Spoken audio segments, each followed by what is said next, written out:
Greetings friends, it's an honor once again to welcome you back to Rick's Garage.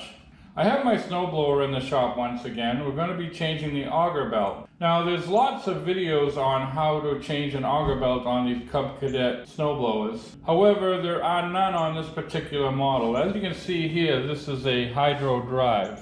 There's not many of them out there because they're very expensive. This does not have a disc drive. Most snowblowers that you buy these days have what they call a friction disc.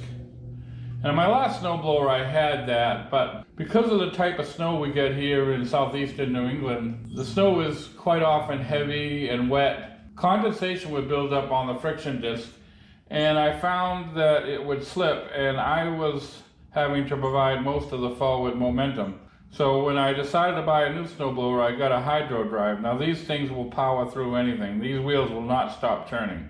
The problem with that is sometimes you tend to overdo it and you can chew up the auger belt pretty well. That's exactly what I did here. The last storm was a classic New England nor'easter, they call them. And we had 30-inch drifts up to my waist. Not knowing any better, just tried to power right through them, and after a little while I could smell something burning. It was the auger belt.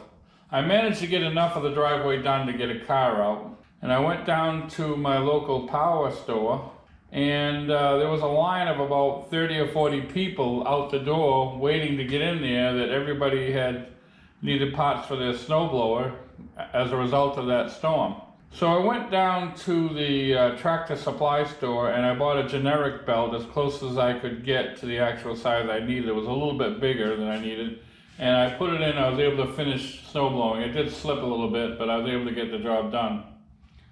So I have since ordered 2 new belts. I'm going to put one in, I'm going to keep the other one on hand in case this happens again. Now the nice thing about these machines is they have a tag in the back that tells you exactly the part number of many of the common components that you have to replace, such as the belts. So I was able to get this information off the tag. I'll show it to you. This happens to be the tag at the back of the machine that I was talking about, that tells you the different replacement parts you need. You can see the auger drive belt. It says 9, I don't know if you can see it or not, but the auger drive belt says 954-05144. And you can see that's exactly the number I ordered. Okay friends, first thing we're going to do is remove this cover right here. Give us access to the belt. That is a 3/8 bolt, believe it or not. So don't throw away your old SAE tools just yet, friends. Evidently Cub Cadet is still using them. I was really shocked. I thought that was a 10mm, but it is 3/8. Okay, we made quick work of that. It's a little wire that's attached to it. Give it no mind. Okay friends, on this side it's not as easy. We got a bolt that is kind of underneath the chute for the auger. I'm going to turn it the other way, see if it gives us a little more room. Not really. So anyway, it's a 3/8 bolt here, and it's going to take you some time to get it out because you can only turn it a quarter a turn at a time with a regular wrench. However, I happen to have a ratcheting wrench that would greatly aid you in getting this out, so that's what I'm going to use. It might be worth going out and buying one of these. This is a 3/8, by the way, like the other side. So I'm going to put this ratcheting wrench on there. Probably block your view, but you can understand.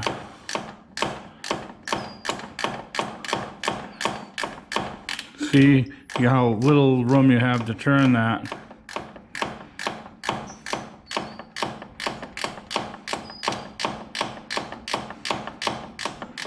About a quarter of a turn or less. You'd be a month of Sundays trying to get it out with a regular wrench. At some point you might be able to grab it with your finger and turn it out.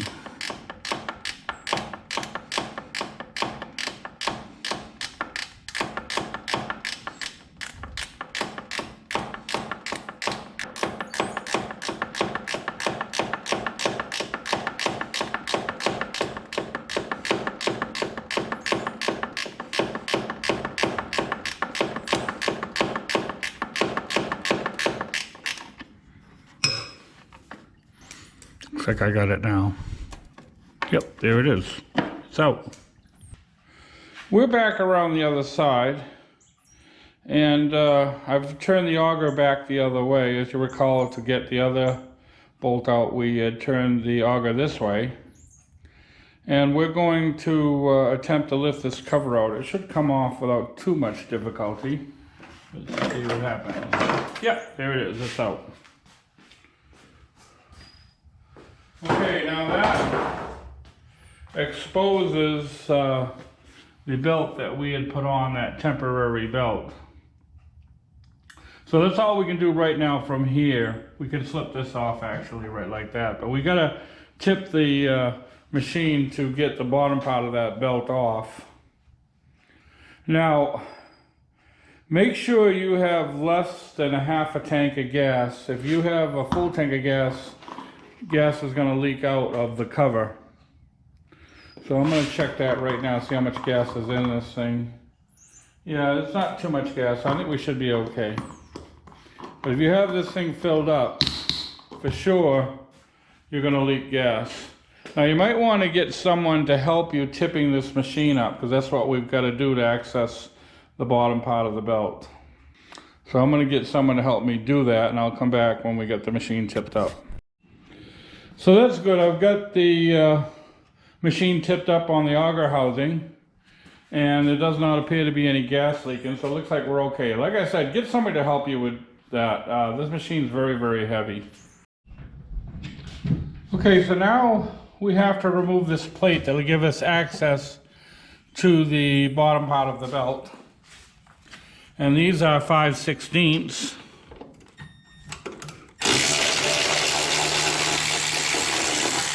There's 4 of them.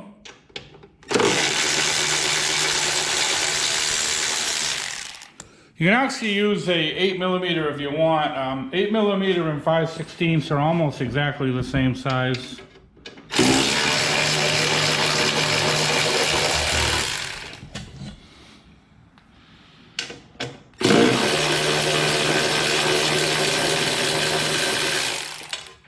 Okay, that plate should be easily removed now.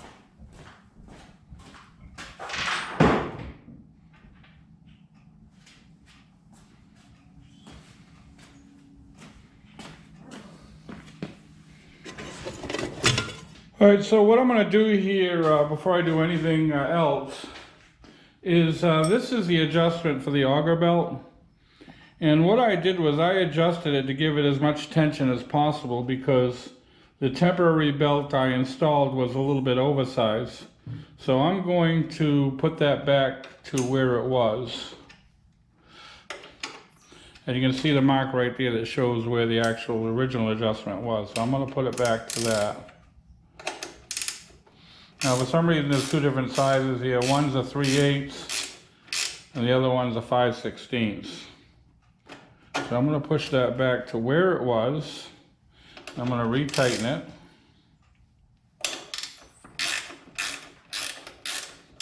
Seeing as we're getting rid of that temporary belt.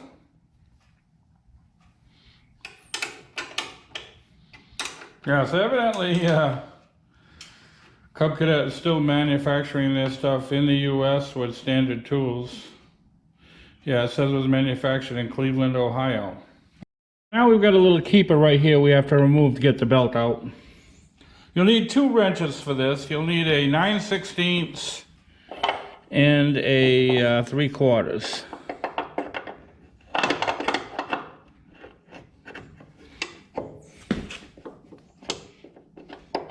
All you need to loosen it a little bit and you can pull it right out. Should be able to get it out now. Yep. Okay, we'll put that aside. There's one other thing holding the belt in is this little thing here, and that's operated by the auger lever. So when I depress the auger, it should release that. And see, it does. So what I'm going to do is I'm going to get a little clamp and put it on the auger lever so that'll stay open. So I've got one of these spring type clamps. I'm just going to put it on the auger handle so that'll stay open.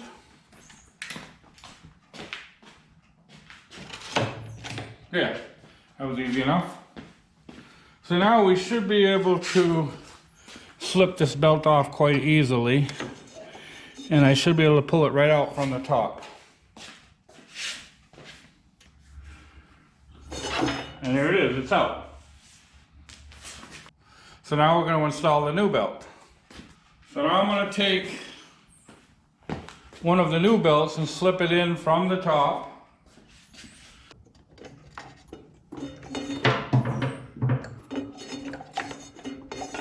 Okay. And we'll put it around the pulley, like so. We're going to release that auger lever, close that in. Okay, we're going to reinstall that keeper. Get the belt into the pulley. Push the keeper back in. And we'll tighten that up. Again, it's a 9/16 wrench and a 3/4 inch wrench. So put the 3/4 right here. And the 9/16 right there. And we'll tighten that back up.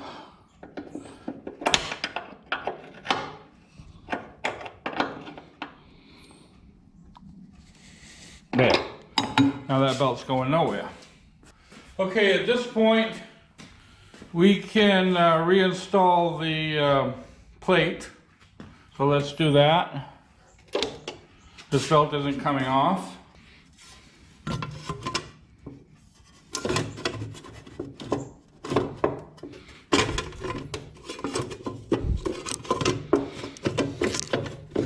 Seemed to come off a little easier than it's going on.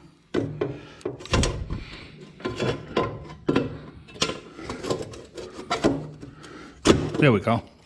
All right, just had to finagle that on a little bit. We'll put the bolts back in.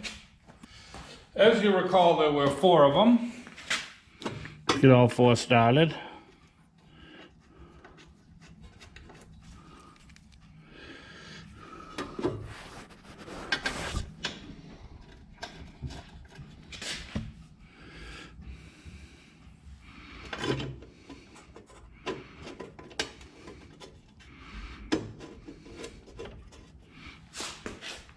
Oops. Sorry friends, I kicked the camera. As I always say in my videos, it's always interesting trying to work with a camera. Have enough room to work and give your audience a different view. It's quite a challenge.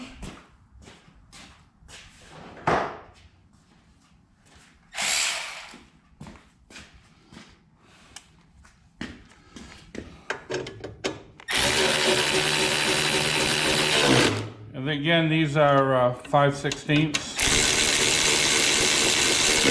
5/16 or 8mm, they're virtually the same size. The other 2 that match up pretty well are 19mm and 3/4 are pretty much the same size also. Okay, so that's good. All right, I'm gonna get someone to help me. We can flip this thing back up. Okay, we've got the machine flipped back upright. And now all we got to do is take this belt and put it over this pulley here. Make sure it's still in the bottom. Now we got to flip it up over this pulley here.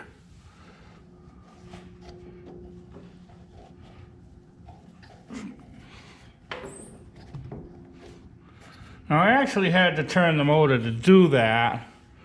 So make sure that your key is out of the machine.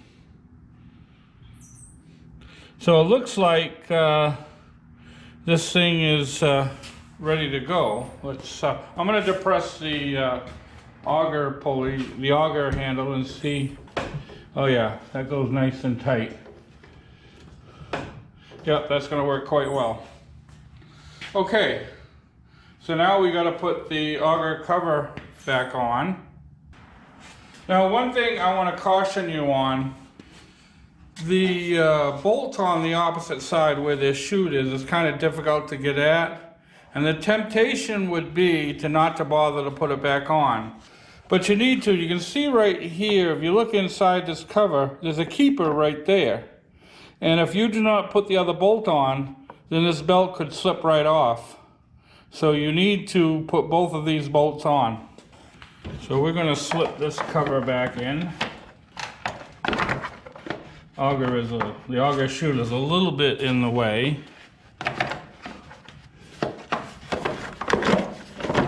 You have to kind of finagle it in there a little bit.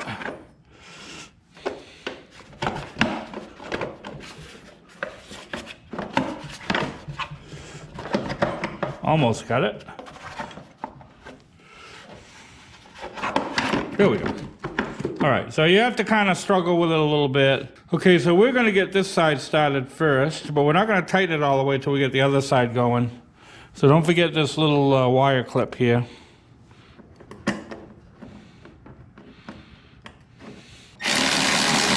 All right, we're not going to tighten that all the way. Let's get the other side going.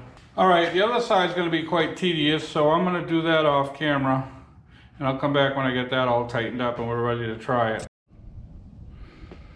Okay, friends, I'm ready to start up the machine.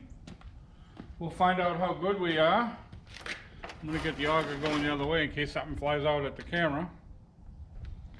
Now, it may start a little hard because we had the thing tipped. And it may smoke a little bit because we had the thing tipped. So we're ready to try to fire this up.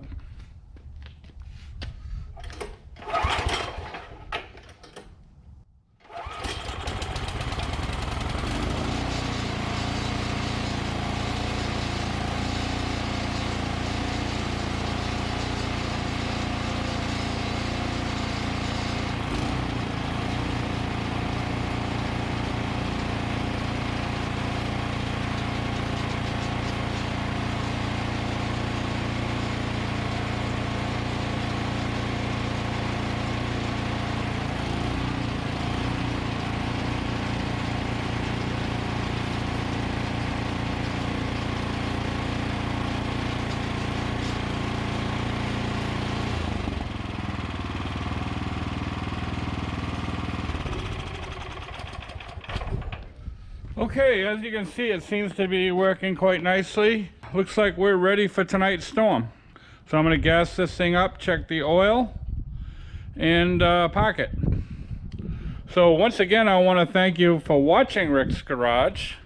Before I go, I will post 2 videos to your left, I hope of which you find of interest. And to your right will be a picture of my avatar in the form of my trusty German Shepherd. By all means, feel free to click on that should you wish to subscribe to my channel. So thanks again for watching, and we hope to see you all very, very soon.